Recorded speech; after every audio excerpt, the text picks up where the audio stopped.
What's up mga Kokote? It's me, Kuya Kyle, and welcome to Kuwader. We're learning the name of the game. At kung bago pa lang sa channel, please don't forget to click subscribe, like, and share buttons for more updates and videos. So what's up mga Kokote? It's me again, Kuya Kyle. As you can see in our introduction, we have here topic for today, which is kinds of listening. So pag mapasok sa isip nyo yung word na listening, syempre ang una nang maiisip is pakikinig sa mga isang bagay. And alam naman natin, may iba't ibang klase ng makikinig. Mayroong iba nakikinig talaga, may iba hindi nakikinig. Parang mamaya i-discuss natin yung iba't ibang uri ng pakikinig. Yun. So, bago ang lahat, dito muna tayo sa ating trivia. So, ano nga ba ang trivia natin para sa araw na ito? So, some cats are allergic to people. For your information, for all you people allergic to cats, they might be allergic to you too. It's pretty uncommon due to the fact that we bat ourselves more often than other species and don't shed as much hair or dead skin. But yes, it does happen. So, as dito sinabi sa ating trivia na ang mga cats din ay na-allergic sila sa mga tao, kaya yung mga ibang pusa is nalayo sa atin, di ba? Kung na-experience kayo ng ganun, huwag kayong ma-feel down or ma-disappoint na pangit kayo or anything, kasi may mga pusa talaga or mga hayop na allergic sila sa tao. Ewan kung paano, kung ano mangyari sa kanila life, ganun. Pero di ba tayong mga tao, pag allergic tayo sa isang animal, minsan nagkaka-rashes tayo. Di ba? Relate yan. Alam ko yung may mga iba, may makaka-relate yan. Pero, ganun yung nangyayari. Okay? So, ayun. Dito naman tayo sa agenda natin para sa araw na to. Ano ba yung mga goals natin? Ano ba yung mga objectives natin? Ano ba yung mga pwede nyo matutunan dito sa kinds of listening? So, agenda natin is to know your different types of listening and different skills in listening. So, sa different types, pag na-specify na natin yung bawat type, each type has its own skill, 'di ba?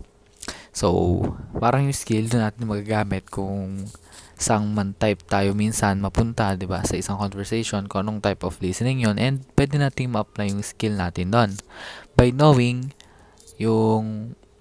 knowing and having knowledge dito sa i-discuss ko sa inyo. So, let's get started na. Babasahin ko muna sa inyo yung nasa PowerPoint. So, as you gain experience as a speaker, you will discover that your audiences listen in different ways. True, any listening may be better than none at all.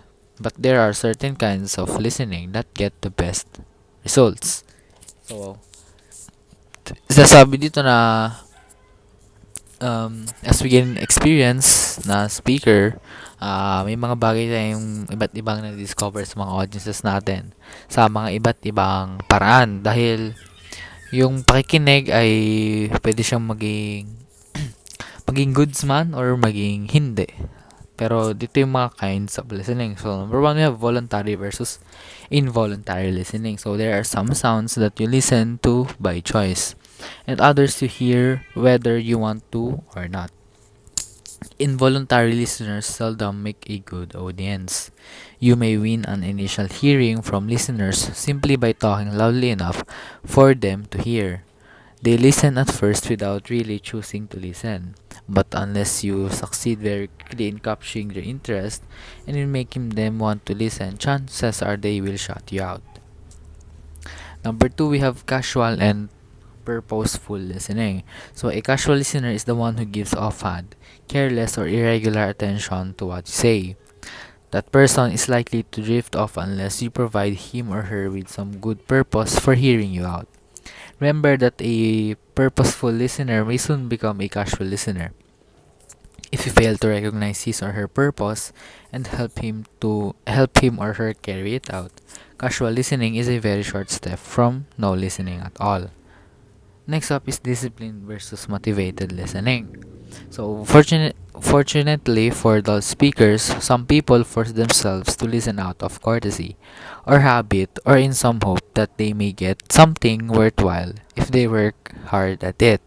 Sometimes these self-disciplined listeners reap a fine of harvest because they have the ability to innate gift to listen. But much more comes through to listeners when they listen because they want to. And the promise of reward is great through the command the listener's attention without having to exercise great self-discipline. So, sinasabi dito, fortunate pa yung mga dull speakers kasi may mga ibang taong fino-force lang yung sarili nilang malisan sa kanila. So, it can be habit or out of courtesy. Pero may mga ma, may mga makukuha naman sila doon if magta-try talaga sila. And it connects with self-discipline na din. And the self-discipline listeners kasi may ability silang i-innate yung gift to listen, di ba? So, makikinig lang sila, ganun. Critical. Next up is critical versus uncritical listening. The critical listener follows the speaker's ideas carefully and thoughtfully and tries to evaluate them objectively. He or she is alert and keep all his or her mental faculties at work. A critical audience is the best kind of audience for a speaker who knows what he or she is talking about and who is willing to enter his or her ideas in a free, competitive market. Where must they stand to fail? On their own merits, and speakers with less confidence may be better off with less discerning listeners. So, speakers daw na walang masyadong confidence is walang masyadong listeners. And in fact, some speakers even try to create an atmosphere that invites uncritical acceptance of their ideas. Then motives such as speakers may be either good or bad, but the listener who yields to their efforts does so at his or her own risk. Uncritical acceptance may imply indifference and poor critical insight. So don't have a poor critical insight. So lastly, wait, next slide. Cooperative versus hostile. The cooperative listener hopes for the best from the speaker and gives him or her friendly attention. The hostile listener dislikes the speaker or his or her ideas and makes things difficult from here or her. So, ayun lang. So, we have here the importance of listening. So, the importance of listening is you will be knowledgeable about something you're listening to. So, sinasabi dito na ang effective listening ay makakatulong sa'yo upang magkaroon ka ng knowledge sa mga bagay na narinig mo, sa mga binibigay mong information, sa mga natanggap mong information. So, thank you for listening. That's all. This is Kuya Kyle and I'm signing off.